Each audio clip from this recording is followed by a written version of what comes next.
Welcome to the Rim Break Rodeo. We hope this video helps. You start by confirming prerequisites. WordPress installed and you have admin rights. First, pick your theme source, repository, or a zip you purchased, because that determines install workflow.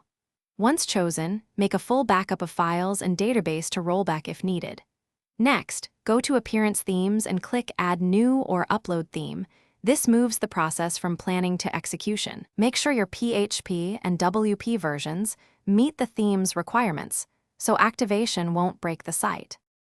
You install the theme either directly from the repo or by uploading the zip. This creates the theme files in WP content/themes. Once activated, import demo content only if it matches your site structure and you have a backup. It accelerates setup but can overwrite content.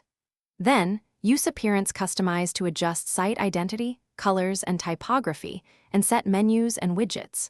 Also check Theme Settings panel for header, footer, and homepage layout options to align visuals and functionality with your goals. You finish by testing. View the site on mobile and desktop, run a speed check, and verify essential plugins work. This confirms the theme functions as intended. Once done, clear caching plugins and CDN, and regenerate minified CSS/JS because stale assets often cause layout issues.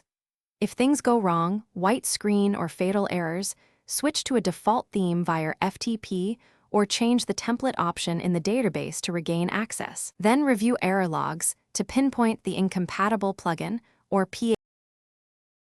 Thanks for watching. Consider subscribing if we helped you.